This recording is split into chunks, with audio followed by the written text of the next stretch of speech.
Ser podcast. Episodio 37. La ley y la trampa. Hola a todos, hola Antonio. ¿Cómo pasa el tiempo, Muy buenas, Nerea. Pues sí, porque no falta mucho para que la ley trans cumpla un año y mira, no se ha producido precisamente el apocalipsis. No han llegado en tromba violadores a las oficinas del registro para pedir el cambio de sexo, ni se han llenado las cárceles de mujeres trans, ni ha aumentado significativamente el número de personas que han comenzado la transición. Y además, quienes han intentado borrar la ley no lo han conseguido. Sí. Hace muy pocos días, Matías Martínez Gómez, que es el juez de Canarias que ha firmado los dos primeros rechazos de cambio de sexo registral, o sea, los dos primeros intentos de fraude, decía que se detectan en cuanto entran por la puerta. Bueno, como anticipábamos insistentemente antes de su aprobación, la ley era necesaria y la trampa, pues fácilmente evitable. Lo normal. El podcast de Antonio Nuño y Nerea Pérez de las Heras.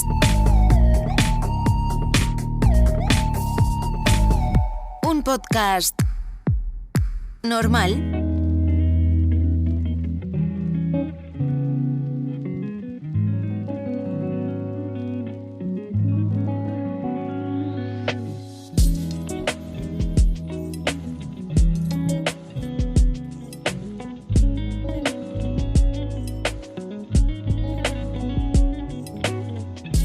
Hay varias cuestiones que han saltado a la actualidad en las últimas semanas que tienen que ver con la entrada en vigor de la ley trans y el manejo que han querido hacer de ella determinados individuos.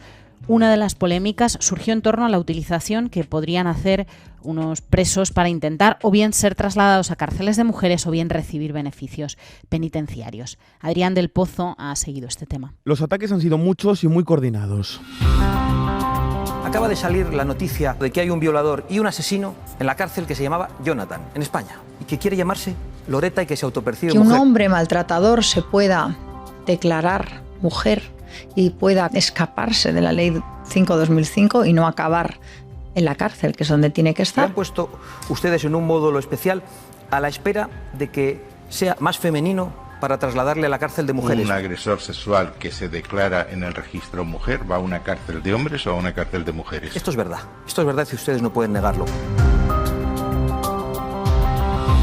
En realidad, son los datos los que niegan, como siempre, las mentiras. Las personas trans son el 0,18% de todos los presos españoles. Antes de la ley eran el 0,17%. Esa es la magnitud verídica de la realidad trans en las cárceles de nuestro país.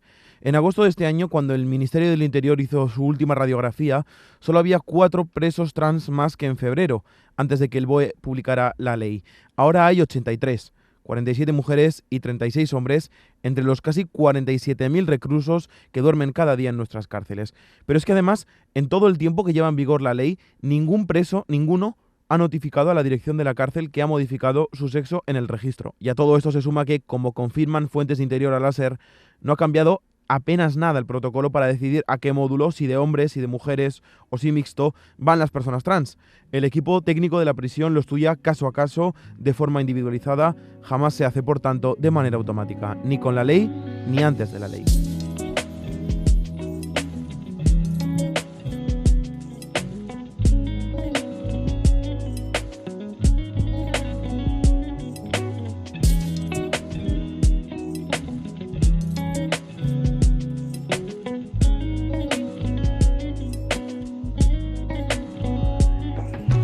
Para resolver algunas dudas que se nos han presentado en torno a la ley trans, hemos acudido, como hacemos casi siempre, a Saúl Castro, abogado y presidente de No es Terapia. ¿Qué tal, Saúl? Muy bien, aquí estamos. Oye, hubo muchas voces que dijeron cuando salió la ley trans que iba a ser muy fácil saltársela a la torera, que, por ejemplo, hombres acusados de violencia de género iban a reclamar ser mujeres. Sin embargo, 10 meses después parece que burlarse de la ley no es tan fácil como parecía. Varios juzgados de Canarias han rechazado cambios registrales, desde un militar que quiso declararse mujer para promocionar en su carrera, hasta otro que intentó hacer lo mismo para beneficiarse en unas oposiciones. Parece, Saúl, que la ley, al menos en este terreno, no tiene tantas grietas como algunos denunciaban, ¿no? Claro, es que realmente es que ni siquiera ha hecho falta acudir a los procedimientos legales que hay en nuestro sistema jurídico, que es el fraude de ley. Es que en estos casos, en el auto último de Canarias, el juzgado de primera instancia ya anticipó que había una motivación fraudulenta y no lo concedió. Entonces esto demuestra que aquellos argumentos que salían de todos los grupos trans excluyentes de no hay seguridad jurídica, no sé qué, no sé cuánto, al revés, hay una seguridad jurídica plena y hay tanta seguridad que incluso en nuestro propio sistema se anticipa aquellos casos que puedan ser fraudulentos. Y ahora, claro, veíamos por redes como la antítesis a las trans excluyentes que se quejaban de la aplicación de la ley, ahora exigiendo que se aplique rigurosamente a cualquier persona que solicite el cambio, aunque sea fraudulento. Entonces, ridículo. ¿En quién recae la responsabilidad de denunciar un posible fraude de ley en uno de esestos casos? ¿Debe denunciar el funcionario del registro? ¿Puede actuar de oficio la justicia? Esta es una cuestión importante, porque en este caso, justo es lo que puntualizaba al principio, no ha habido fraude de ley en ningún momento porque nunca se le concedió la rectificación registral. Entonces es como una tentativa de fraude que se paralizó antes, pues porque en la declaración en este caso pues el juez vio que era la motivación no era que esa persona realmente fuera una mujer trans, sino que lo que buscaba era ascender en la carrera, y entonces pues ya denegó. ¿Qué sucedería, por ejemplo, si hubiera, pues en este caso la persona solicitante hubiera elaborado un poco mejor su mentira y hubiera conseguido la rectificación registral? Pues en ese caso, tanto el Ministerio Fiscal de oficio como a instancia de cualquier parte, tanto sea una parte interesada, que en este caso como la rectificación registral es solo entre la persona solicitante y el juzgado, pues no hay más interesados. Pero tú imagínate que pues se filtra que esta persona pues sube un vídeo a TikTok diciendo que lo ha hecho para beneficiarse de esto, o hay gente en su entorno pues ve que a pesar de haberse rectificado pues comenta que es todo mentira, que no sé qué, no sé cuánto. Se puede interponer una denuncia y entonces el Ministerio Fiscal también puede actuar a instancia de parte, o incluso los propios encargados del registro. Los encargados del registro, bien motu propio o bien a instancia del Ministerio Fiscal o a instancia de denuncia, pueden revisar los actos registrales en caso de que pues que se hayan dictado algunos, pues en este caso en fraude de ley. ¿Cuál es la consecuencia de que un acto registral en este caso esté viciado por el fraude de ley? Que se entiende que no ha tenido efectos nunca, es decir, que se revocan todos los efectos y todas las pues los beneficios o las situaciones jurídicas que traerían aparejados estos efectos. Por un ejemplo práctico, volviendo al caso del militar, sí, hubiera conseguido la rectificación registral y hubiera conseguido la promoción que buscaba, si esto se declara que ha habido un fraude de ley en el reconocimiento de esta nueva situación jurídica, se anularía con efectos desde siempre, no desde que se declara la nulidad, sino desde que se acordó la rectificación. Se anula esta rectificación y se anulan todos los beneficios. En este caso, pues se anularía la promoción que ha conseguido. Hay algo que tú denuncias continuamente en redes y es que vivimos en una sociedad punitivista, tenemos una justicia punitivista. Justo. Pero hay que hacer la pregunta, ¿tiene algún tipo de consecuencias el cometer ese fraude de ley? No, claro, la consecuencia es que se anula y no hace... Es que no hacen falta más consecuencias, quiero decir. Parece que ahora con determinados temas pues que están más politizados socialmente o que hay una mayor polarización, socialmente no entendemos que algo sea incorrecto si no lleva aparejada pues una pena de prisión, una pena de multa, lo que sea. Pero por traerle un tema que pueda ser un poco más banal, tú imagínate que para declarar menos impuestos en una compraventa, pues lo haces a través de... en una donación, lo haces a través de una compraventa falsa. Poniendo pues que yo te vendo un piso mío pues por 2 euros, en vez de para que quede registrado como una compraventa y entonces no haya que pagar impuesto de donaciones. Si hacemos eso, ese contrato jurídico, ese negocio jurídico está hecho también en fraude de ley. Si se revisara, si alguien lo impugnara, cuando por ejemplo se fuera a inscribir la nueva finca en el registro de la propiedad, que el único resultado que habría sería que se tiene ese negocio jurídico no por una compraventa, sino por una donación, y entonces tendrías que tributar lo que tendrías que tributar. No se te va a meter en la cárcel por falsificar un negocio jurídico, sencillamente se te va a aplicar el ordenamiento que correspondería a lo que estás pretendiendo hacer. Pues en este caso lo mismo. En este caso hay personas que pretenden intentar beneficiarse de un ordenamiento jurídico que existe para garantizar los derechos humanos de las personas trans. Si se descubre que lo han hecho para avanzar agendas propias, pues igual que si pidieran pues eso, un ascenso, acogerse a determinadas medidas de acción positiva para mujeres mujeres prevaliéndose de este acto jurídico fraudulento, pues sencillamente se les revocaría, tendrían que devolver los beneficios que hubieran obtenido y ya está. Y creo que realmente tenemos que revisar un poco cómo entendemos o cómo pretendemos que funcione el sistema jurídico y el ordenamiento jurídico en el que nos movemos, porque si al final estamos siempre o solo vemos que se hace justicia si alguien va a la cárcel o si a alguien se le impone una multa o si entra el ámbito sancionador y el ámbito punitivo del Estado, al final vamos a acabar cediendo mucho más control al Estado y luego quizás esto también pueda revertir cuando se aprueben políticas, se aprueben medidas que sean restrictivas pues, para los derechos de personas que viven minorizadas, etc. Entonces yo creo es que no le veo ninguna necesidad de hacer nada más que pues revocas los efectos que ha tenido este negocio jurídico, esta situación jurídica fraudulenta y ya está, y este señor no se beneficia de nada. Saúl Castro, abogado y presidente de Noesterapia, una vez más, muchas gracias.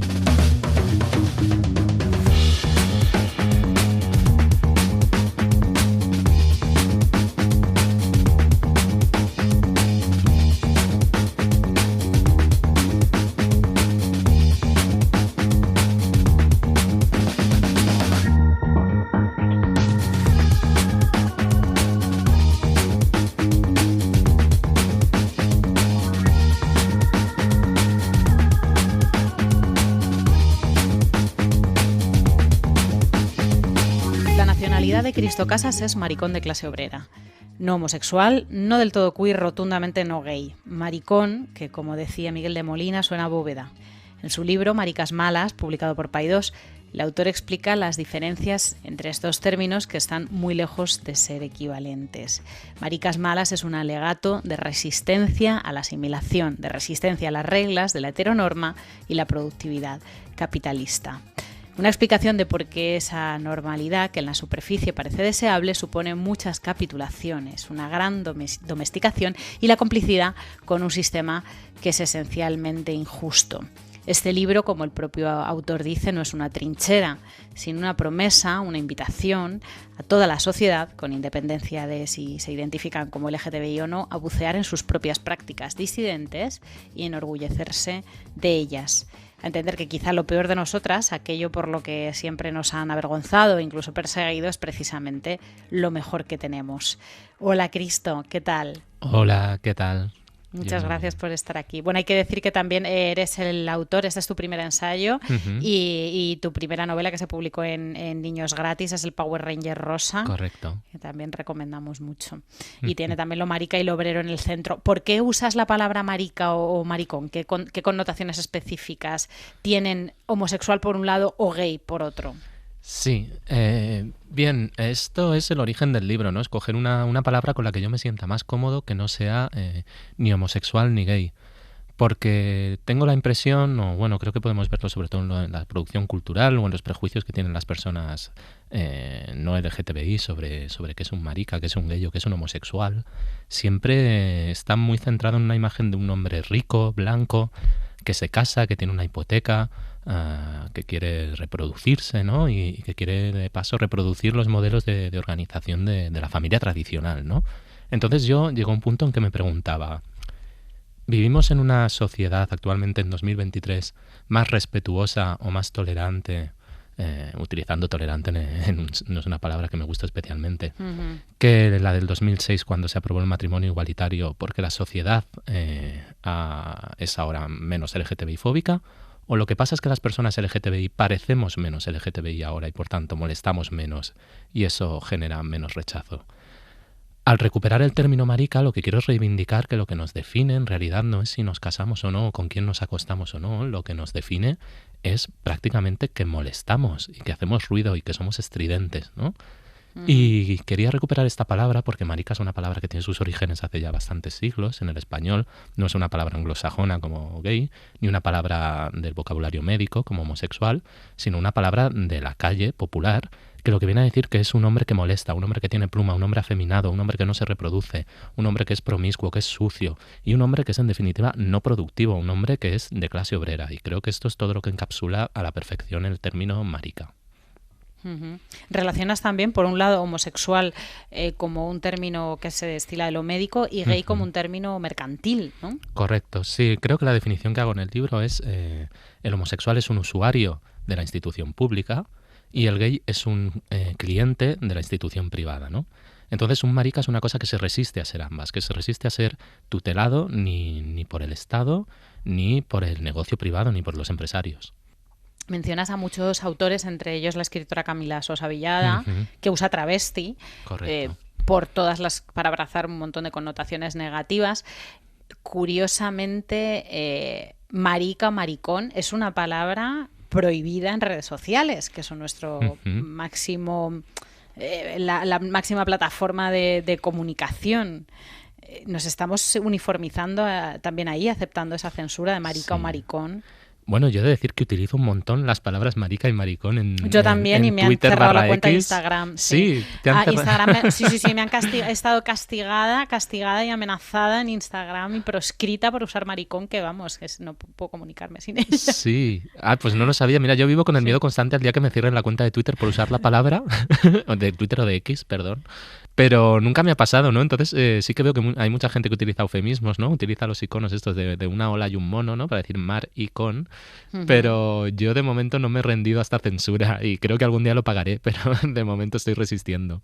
Hablas de dos grandes patas de la norma, que son la familia nuclear heterosexual y el sistema productivo capitalista, que funcionan la una gracias a la otra y ambas bajo un paraguas patriarcal. ¿Cómo comparas? Cuéntanos cómo comparas estos dos disciplinamientos, el del trabajo y el de la orientación sexual. Sí, de hecho yo creo que incluso hablo de un taburete de 3 patas en el libro, que serían el matrimonio, el trabajo y la policía. Y creo que son 3 instituciones que nos domestican y que nos animan inconscientemente a recortar todo aquello de nosotras que molesta, ¿no? A adecuarnos, a ir perfeccionando ese producto final que no molesta a nadie porque es una marica buena. Y lo hacen a través de mecanismos tremendamente violentos que pasan totalmente silenciados. Entonces, yo lo que explico a través de experiencias personales mías y de conocidas, ¿no? Pues son aquellas experiencias en las que te puedes quedar pues sin casa o sin trabajo, que te despidan o incluso que te hagan chantaje, que tengas peores condiciones laborales que otras personas, porque tu jefe tiene una herramienta contra ti, que es la LGTBI-fobia que puede usar, ¿no? O tu casero. Y en el caso del matrimonio, pues es un poco lo mismo. Es que si quieres tener una casa y un contrato de alquiler digno, y si quieres tener un trabajo, ¿no? Y quieres pasar una entrevista de trabajo con dignidad, es como que si tú ya te has casado y tienes una familia y un proyecto de familia heteronormativa, aunque seas gay, pues todo esto te ayuda, ¿no? Entonces, de alguna manera te está disciplinando, porque quieras que no, te pone la vida más fácil cuando menos marica parezcas.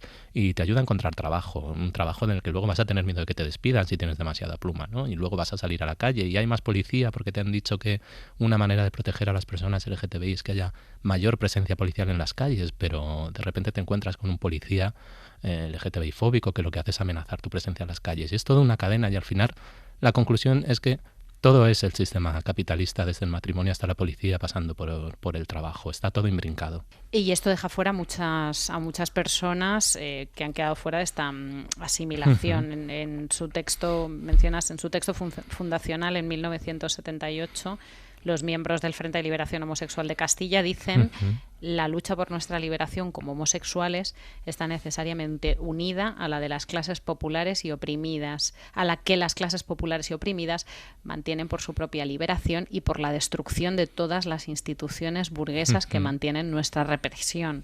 Correcto. Esto ¿Sería posible ahora algo así? Pues yo creo que sí. Mira, te voy a poner un ejemplo, ¿no? Porque creo que un objetivo del ensayo es que podamos entender cualquier política como una política marica o como una política LGTBI, igual que podemos entender cualquier política LGTBI o queer como una política contra el capacitismo, contra el racismo, contra el machismo. Entonces, para mí, un ejemplo, por ejemplo, de práctica tremendamente queer o tremendamente marica o LGTBI que estamos viendo son los sindicatos de inquilinas, por ejemplo, ¿vale? Marsha P. Johnson y Silvia Rivera, además de ser conocidas por haber lanzado el primer adoquín en Stonewall, ellas tenían un proyecto que se llamaba STAR, una asociación que era lo que hoy en día están aplicando estados como Finlandia o Suecia, que llaman políticas de housing first. ¿Qué quiere decir esto? Políticas de dar hogar a personas que están en situación de sinhogarismo. En el ensayo lo explico y lo explica también Vitales, otro ensayo contra la policía, que la condición de sinhogarismo está fuertemente atravesada por la condición LGTBI, y esto mucha gente no lo sabe. El 40% de las personas que están en la calle manifiestan estar ahí en consecuencia de haber salido del armario y haberse quedado sin hogar, que es un porcentaje muy alto si tenemos en cuenta que más o menos la población LGTBI está en torno al 12 o el 13% de la población en el Estado español. Entonces, una política contra el sinhogarismo y una política contra la precariedad habitacional, una política que garantice que las casas son para las vecinas y no son para hacer negocio, o no son para los turistas, o no son para Airbnb. Estos son políticas queer porque están respondiendo a las necesidades de la gente LGTBI y al mismo tiempo son políticas que amariconan el mundo porque están expandiendo nuestras fronteras, beneficiando también a personas cis-hetero que también necesitan una casa, ¿no? Y que también necesitan dignidad habitacional, sobre todo personas de clase obrera, personas migrantes, trabajadoras sexuales. Hay un montón de colectivos con los que compartimos horizonte. Y en definitiva, si todos caminamos hacia que la vivienda es un derecho, y no solo un derecho LGTBI, sino un derecho de todo el mundo, lo que conseguimos así es pues esta posibilidad por la que me preguntabas si en pleno 2023 sigue siendo posible pensar mundos alternativos como hacía el Frente de Liberación de Castilla en los años 80. Aún así, en lo que se insiste machaconamente es en esta dicotomía entre identidad versus clase. O sea, o luchas porque cuando está perfectamente imbricado, pero parece que las políticas progresistas solo pueden ser por un lado de clase o por un lado identitarias y que son excluyentes, ¿no? Correcto, esto es una falsa dicotomía que además quien la suele emitir se arroga la titularidad única del marxismo cuando es una opinión fuertemente antimaterialista, porque lo que viene a decir es que lo cultural y lo material no está relacionado entre sí y que los cambios culturales que hagas, ¿no? que serían en el ámbito LGTBI, no afectan en absoluto a las condiciones materiales de las personas, cuando Marx defendería que la cultura no es la forma en que la materia cristaliza. Esto es un poco quizá enrevesado, pero lo explico más llano. Las maricas somos maricas como condición de un sistema de clases. El concepto de marica y la violencia correctiva que recibe cualquier persona LGTBI es por el hecho de no reproducirse y no engendrar a la próxima generación de trabajadores, ¿no? Son personas que no son productivas para el sistema capitalista. Entonces, cualquier reivindicación por la dignidad de quienes no nos reproducimos, de quienes no somos hiperproductivas, de quienes no estamos encajadas en una lógica productivista del capital para entregar la plusvalía a un tercero, cualquier reivindicación y cualquier derecho que ganemos en esto, bien sea la vivienda, bien sea abolir la ley de extranjería, porque las fronteras son tremendamente capitalistas, y abolir la ley de extranjería es una lucha también LGTBI, además de antirracista, cualquier ganancia que hagamos en este término es una ganancia de clase, y es una ganancia para la clase obrera. Y por último, dejar una cosa muy clara, la inmensa mayoría de personas LGTBI, aunque nos las imaginemos ricas, blancas y con 2 niños y mucha riqueza y una hipoteca, la inmensa mayoría somos personas trabajadoras por un motivo puramente estadístico, no hay más. Es que no hay manera de que seamos ricas cuando el 99% de la población es de clase obrera. Pero las hay y las 10.000 maricas, ¿no? Las 10.000 maricas de arriba, que es un concepto del que hablas, sí. Que han confundido, según tú comentas en el libro y lo te extiendes en este tema, han confundido sus propios intereses con los de todo el colectivo y quedan acotadas como las maricas buenas, sí. ¿no? ¿Es posible ser una marica buena, una marica asimilada? Incluso, ¿o siempre va a haber...? Incluso las 10 maricas de arriba son maricas malas aunque no lo sepan. ¿Por qué? Porque la marica buena no existe, la marica buena es un ideal. Y maricas malas hay tantas como maricones existimos. Incluso lo que planteo en el libro es que maricas malas hay tantas como personas, porque marica puede ser cualquiera que persiga el mismo horizonte emancipatorio que yo, independientemente de por quién se sienta atraída sexualmente o cómo se exprese. Entonces, lo que pasa es que a veces tiramos piedras sobre nuestro propio tejado, ¿no? Y nos creemos que si conseguimos encarnar esa marica buena, si conseguimos llegar a esa aspiración que tenemos, la sociedad nos va a premiar, ¿no? Y nos va a permitir escalar a título individual. Pero yo tengo una cosa muy clara, si tú escalas individualmente no estás transformando el mundo. Y si tú escalas individualmente estás usando como peldaños los cadáveres de otras maricas que dejas atrás para conseguir trepar tú, ¿no? Entonces, la solución que yo veo es una transformación colectiva que nos incluya a todas las personas, maricas y no, y que nos incluya también a las maricas de abajo y a las maricas de arriba. ¿Qué consecuencias ha tenido la centralidad de la lucha por el matrimonio entre personas del mismo sexo? Sí, yo creo que la lucha en España, ¿no? Por lo que he podido trazar para escribir este ensayo por el matrimonio igualitario, toma tal centralidad en un momento bastante doloroso para el colectivo, que es la crisis del VIH y SIDA de finales de los años 80. En estas circunstancias, el colectivo lo que expresa es que hay personas a las que no se está dejando acompañar a sus parejas, a las que no se está dejando acompañar a sus seres queridos en sus últimos días. Se está prohibiendo que los hombres cuiden de otros hombres, ¿no? Que los maricas cuiden de sus maricas, y se relega a tantas personas que murieron y acabaron sus días a pasarlos con familias que en muchos casos los detestaban y los odiaban por quienes eran o por la enfermedad que tenían. En estas circunstancias se plantea una dicotomía. La respuesta que nos ofrece la institución es que si nos dan derecho en primer lugar a las parejas de hecho y una década más tarde al matrimonio igualitario, ya tendremos resuelta esta necesidad, ¿no? Porque ya nos podrá acompañar en el lecho de muerte, nos podrá acompañar en la enfermedad nuestro marido con este derecho recién adquirido.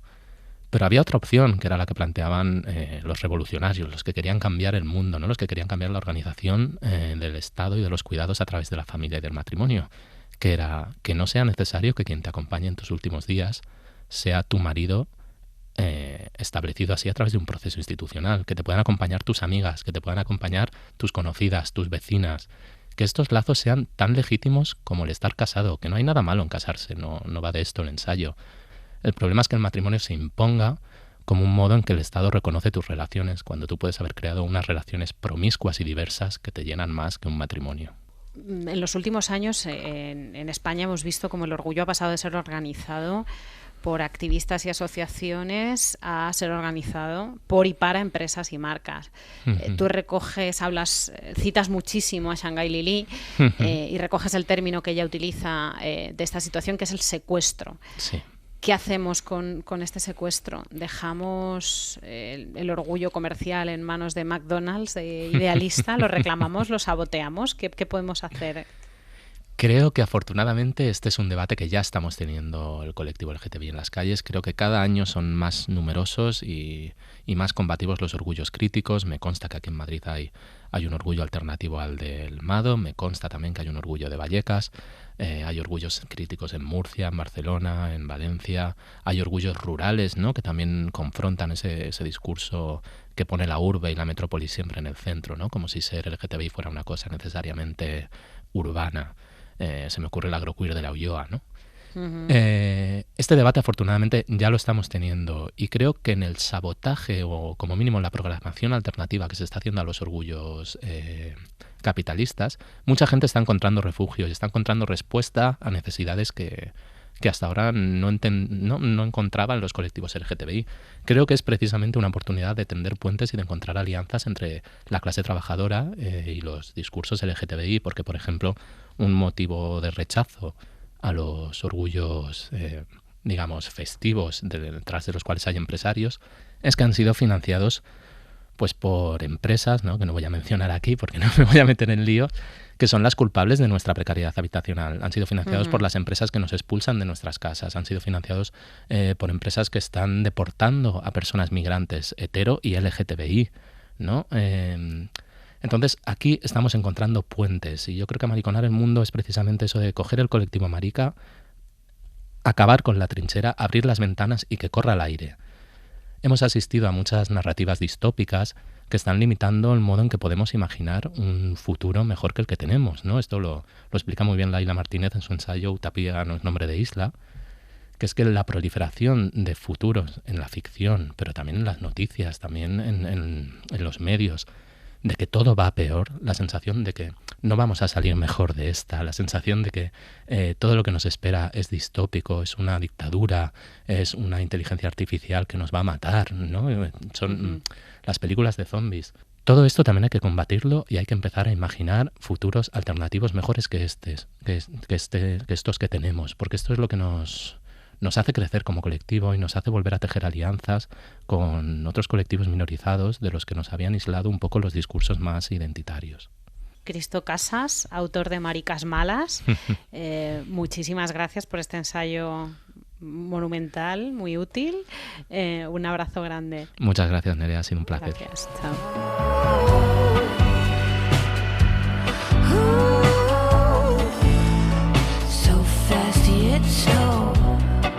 Lo normal.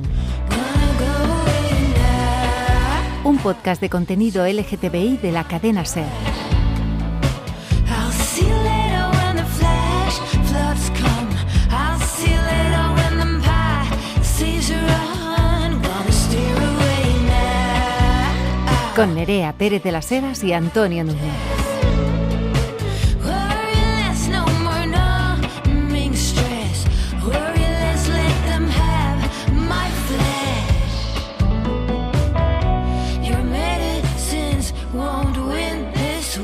Los grupos étnicos no nos reconocen como personas y como personas con derechos, y el marco jurídico que llega con España a través de la colonización, a través de la ley de vagos y maleantes, tampoco nos define como un peligro social. Esa es la realidad de Guinea en la actualidad, ¿no?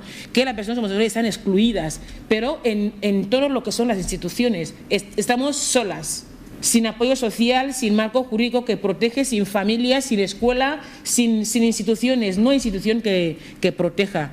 Otro aspecto muy importante, que no tienen nombres, te dicen, a mí me llamaban por el nombre de mi celda número 13, celda número 14, o te llaman el maricón, te buscan, por ejemplo, si viene una persona a visitar, el maricón de la celda que salga, o la lesbiana de la celda que salga. La mujer a la que escuchábamos es Trifonia Melibea Obono, es coordinadora de la asociación Somos Parte del Mundo, la asociación que lucha por los derechos LGTBI en Guinea Ecuatorial. Melibea fue detenida el pasado mes de agosto y estuvo incomunicada durante 2 días por haber participado en la redacción de 2 informes sobre la situación del colectivo en la antigua colonia española. La intervención de Melibea que escuchábamos está recogida en el documental Homofobia de Estado, que se ha estrenado recientemente y que podemos ver en Filmin. El documental relata cómo gays, lesbianas, bisexuales y transexuales son condenados al ostracismo en Guinea, cómo dejan de existir política, social e incluso familiarmente. El director de ese documental es Richard Zubelzu. Richard, ¿qué tal? Hola, ¿qué tal? ¿Cómo estamos? Los protagonistas de Homofobia de Estado son Gonzalo y Ángel. ¿Quiénes son Gonzalo y Ángel? Pues Gonzalo y Ángel son guineanos, de la etnia Fan concretamente, y son activistas LGTB. Nos hubiese gustado haber podido ir a Guinea Ecuatorial y plasmar in situ lo que hace la asociación Somos Parte del Mundo, pero económicamente era inviable en ese momento, pero yo tampoco quería dejar en un cajón unos testimonios tan valiosos. Y junto al testimonio de Melibea Obono que acabamos de escuchar, con ese testimonio más todos estos, armamos un poco lo que es el documental, unido también a Santi Rivero, diputado de la Asamblea de Madrid, y Jesús Generelo, que se habían reunido ya con ellos y nos daban la visión española de toda la historia, porque hay que tener en cuenta que en Guinea Ecuatorial tienen la ley de vagos y maleantes que viene de la herencia nuestra de cuando estaba el franquismo. Escuchábamos a Melibea y es algo que también repiten mucho a lo largo del documental Gonzalo y Ángel. Los homosexuales en Guinea dejan de existir para el Estado, para la sociedad, pero incluso para las familias. ¿Qué consecuencias tiene esta condena a la inexistencia? Pues es terrible porque nos contaban Ángel y Gonzalo pues que ya desde su propia familia existe esa represión. Porque ellos culturalmente, si algo pasa dentro de la familia y quieren castigarla, no les castigan ellos, los llevan a las comisarías de policía y ellos deciden los palos que tienen que dar a sus hijos, que es tremendo. En este podcast hemos hablado mucho de la ley de vagos y maleantes del año 54, tú hacías hace un momento mención a ella. Es una ley que imponía graves penas para los homosexuales por el simple hecho de serlo. ¿Cómo es que esa ley se ha recuperado en la dictadura de Obiang? Pues cuando fue la independencia, entró Macías. Macías quiso derogar todas las leyes, digamos, de coloniales, todas las leyes españolas, y metió las leyes que, digamos, tradicionales de ellos, que también eran súper homófobas, eso también hay que tenerlo claro. Pero 10 años después entró su sobrino, que es el que está hasta ahora, el Teodoro Obiang. Y ahí lo que hizo fue aprovechar lo que le interesaba de las leyes españolas y lo que les interesaba de las leyes, digamos, tradicionales. ¿Y qué pasa dentro de los hogares? Queremos profundizar en el ostracismo al que se condena dentro de las familias. ¿Qué ocurre cuando una comunidad, una familia descubre que uno de sus miembros es homosexual? O al menos cómo lo cuentan Ángel y Gonzalo. Lo que os contaba antes de que los llevan a las comisarías para corregirlos según ellos. Y ahí empiezan ya el proceso de las terapias de conversión que tienen ellos, que hay varias fases. Una de ellas está las propias palizas. Hay muchísima represión porque las madres de esos chicos homosexuales, para ellos son las culpables de todo. Y y van a por ellas, por la calle las insultan, pasa de todo por el hecho de que su hijo sea homosexual o su hija sea lesbiana, que es tremendo. Después están ya las curanderías, que son ya el tema tradicional, que les hacen rituales, les hacen cortes, porque a mí Gonzalo me enseñó su espalda y estaba completamente llena de cortes, que les echan ungüentos de ellos con sus conjuros y sus historias. Y después ya está la Iglesia Católica, que también tiene parte de la culpa. Claro, hay una intersección entre tradición, lo peor de la tradición católica colonialista y lo peor de la endémica del lugar. Que les hacen exorcismos.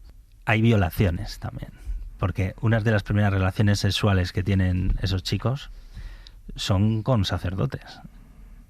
Porque es una manera, sacerdotes y curanderos.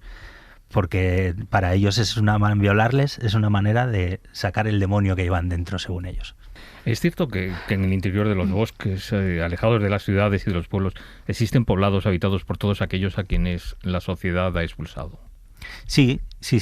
Digamos que donde viven Ángel y Gonzalo, bueno, Gonzalo es de Bata y Ángel de Malabo. Dentro de esas tradiciones tienen los guetos, digamos, la gente que está fuera de lo que se considera lo normal, pues les meten ahí.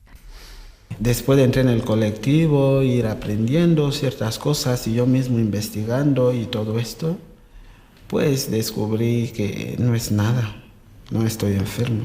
De hecho, estoy seguro de lo que soy y estoy muy orgulloso.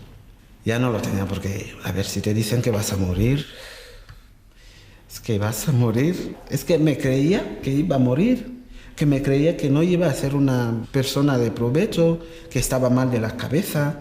Porque las referencias de personas homosexuales que tenemos son gente que han acabado en psiquiátrico, no porque sean homosexuales, sino que las familias y los poderes públicos han facilitado a que se vuelvan trastornados. Es tremendo esto que cuenta Gonzalo. ¿Qué consecuencias tiene para ese gay o para esa lesbiana el ser considerado como un enfermo? Pues como hablábamos antes de las terapias de conversión, obviamente no les convierten y siguen siendo lo que son. Y las familias no lo soportan y les echan a la calle. Les echan a la calle sin ningún estudio, sin ninguna preparación y muchos acaban con el trabajo sexual. El cara a la galería que hay allí es lo que hablábamos antes, es colectivo, no son individuos, ellos pertenecen a un colectivo y si ese colectivo les rechaza, ellos ya se rechazan, incluso ellos mismos, como dice Gonzalo, que no se considera persona. Y todo eso también deriva a suicidio. Hay muchísimo suicidio por parte del colectivo allí. Si la situación es difícil para gays y lesbianas, ¿cómo es para las personas trans? Todavía peor porque es lo que decían ellos, que a ver, un gay y una lesbiana más o menos puede pasar desapercibido, pero un trans no. Y tienen que tener mucho miedo, sobre todo en la calle, porque hay agresiones, hay incluso asesinatos. En las casas hay mucha gente que sale por la presión de la familia y el trato que reciben, porque es muy duro.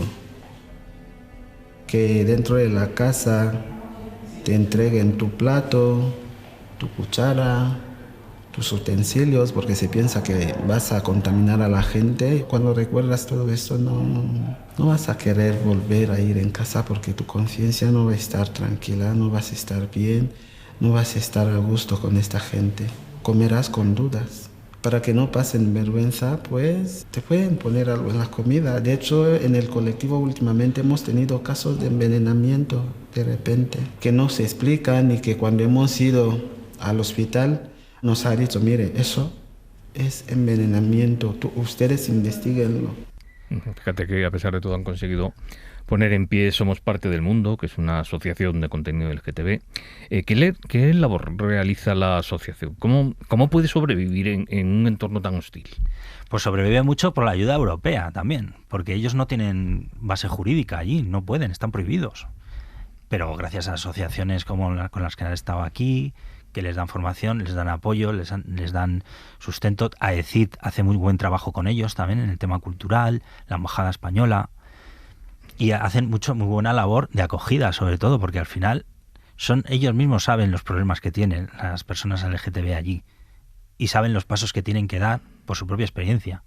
Pero entiendo que deben funcionar prácticamente en la clandestinidad, ¿no? Sí. En la clandestinidad sí, porque no tienen base jurídica. Ellos no pueden hacer absolutamente nada si no es a través de alguna ONG española.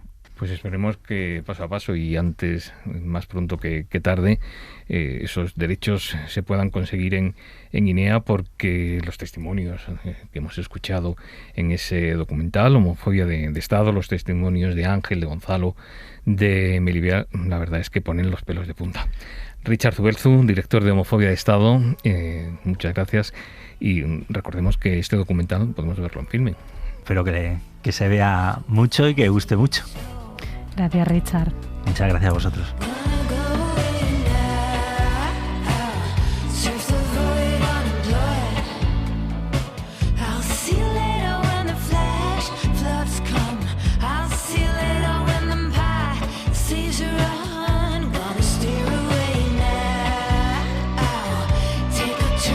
Escuchábamos antes a Ángel y Gonzalo, los activistas guineanos que han protagonizado el documental Homofobia de Estado y que luchan por el respeto de los derechos LGTBI en su país. Una de las puertas a las que tocaron en España para conseguir apoyos para su causa fue la del Partido Socialista. Santi Rivero es el responsable de diversidad, movimientos sociales y políticas LGTBI y es quien firma nuestra columna de hoy. Muchas veces cuando hablamos de los derechos de las personas LGTBI, lo hacemos únicamente desde una perspectiva española. Y a pesar de que tenemos una ultraderecha política y social que quiere hacernos retroceder 40 años y con la que pacta el Partido Popular eliminar nuestros bancos, nuestras banderas, nuestras áreas de diversidad o las políticas de diversidad en ayuntamientos y comunidades autónomas, y a pesar de que tenemos a una presidenta como Ayuso que quiere volver a considerar enfermas a las personas trans, no nos damos cuenta del mundo que nos rodea muchas veces y de la situación en la que están las personas LGTBI en otros países, países como por ejemplo Guinea, que durante muchos años fue una colonia de España y donde las personas LGTBI siguen sufriendo y padeciendo esa ley de vagos y maleantes que sufrimos aquí hasta finales de los 70. El documental que recoge la situación es profundamente duro, nos abre los ojos para ver que no todo está o no todo pasa dentro de nuestra frontera. Nos abre, yo creo que también los ojos a la hora de poder intentar participar más en esa necesaria política de cooperación.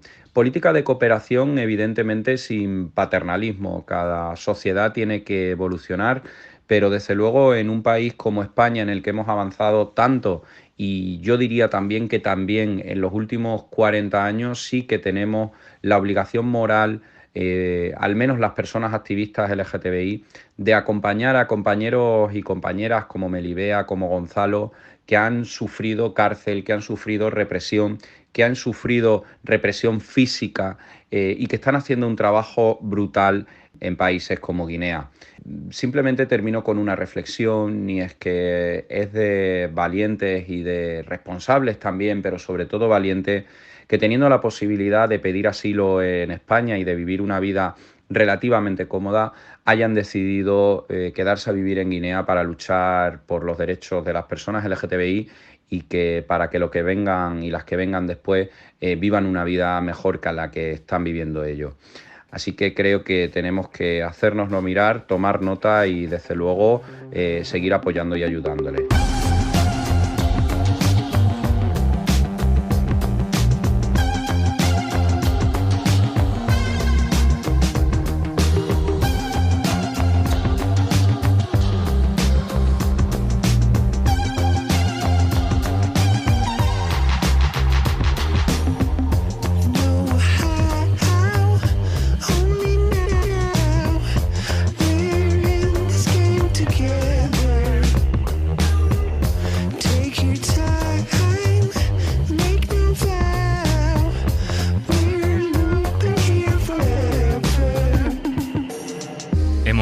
La puesta en marcha de la ley trans, hemos charlado con el director del documental Homofobia de Estado, que se preocupa por el estado de los derechos LGTBI en Guinea, o más bien por su ausencia, y hemos escuchado atentamente a Cristo Casas, una de las voces más lúcidas que han pasado por Lo Normal en estos 37 episodios. Totalmente. El autor de Maricas Malas nos lleva unas reflexiones en su libro muy necesarias sobre que la disidencia sexual pues no implica siempre un posicionamiento político o social inconformista, sino todo lo contrario. A mí me ha encantado el libro, la verdad. Yo estoy con esa. Es un libro que hay que leer. Nos volvemos a encontrar en el episodio 38 junto a Alicia Blanco, José María Sendra, Julia García y Ángel Luis Cabrera. Hasta entonces, Nerea.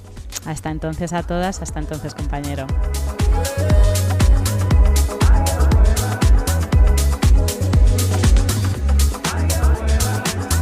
Lo Normal es una producción de Ser Podcast. Dirección y presentación, Antonio Nuño y Nerea Pérez de las Heras. Guión y producción, Tony Cuart. Realización, Alejandro Fernández.